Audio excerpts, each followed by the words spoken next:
राष्ट्रपति रामनाथ कोविंद ने शिक्षक दिवस के मौके पर देश भर के 44 शिक्षकों को राष्ट्रीय पुरस्कार से सम्मानित किया। इससे पहले उन्होंने पूर्व राष्ट्रपति डॉक्टर सर्वपल्ली राधाकृष्णन को याद करते हुए कहा कि डॉक्टर राधाकृष्णन को दुनिया भर में एक दार्शनिक और विद्वान के रूप में जाना जाता था। वे चाहते थे कि उन्हें केवल एक शिक्षक के रूप में याद किया जाए। उन्होंने एक महान शिक्षक के रूप में एक अमिट छाप छोड़ी है। मंडला जिले के मांद हाई स्कूल के शिक्षक शक्ति पटेल को शिक्षक दिवस के अवसर पर राष्ट्रपति पुरस्कार मिल गया है। पटेल ने यह पुरस्कार वर्चुअल ग्रहण किया। शक्ति पटेल को यह पुरस्कार मात्र 32 वर्ष की उम्र में मिला है। कोरोना काल में स्कूल बंद होने के बाद शिक्षक शक्ति पटेल ने ऑनलाइन माध्यम से तो सीधे तौर पर बच्चों को पढ़ाया।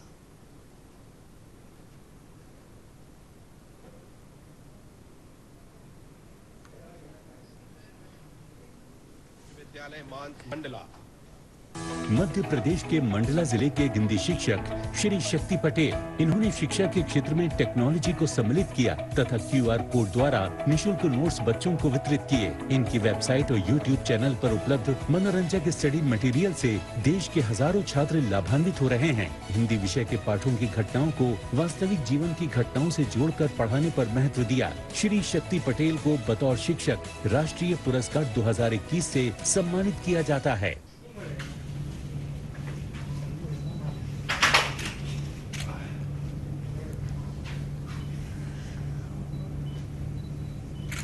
मैम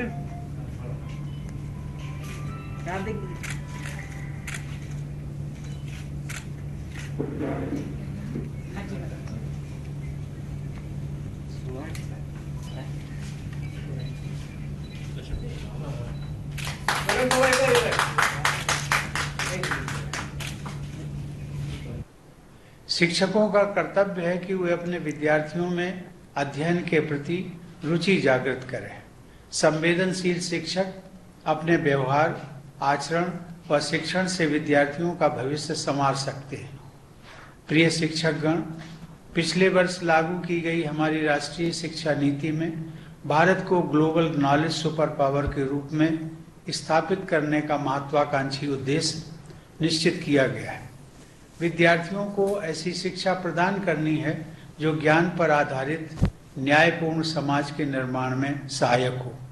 हमारी शिक्षा व्यवस्था ऐसी होनी चाहिए जिससे विद्यार्थियों में संवैधानिक मूल्यों तथा नागरिकों के मूल कर्तव्यों के प्रति निष्ठा उत्पन्न हो, देश के प्रति प्रेम की भावना मजबूत बने तथा बदलते वैश्विक परिदृश्य में वे अपनी भूमिका के बारे में सचेत रहें।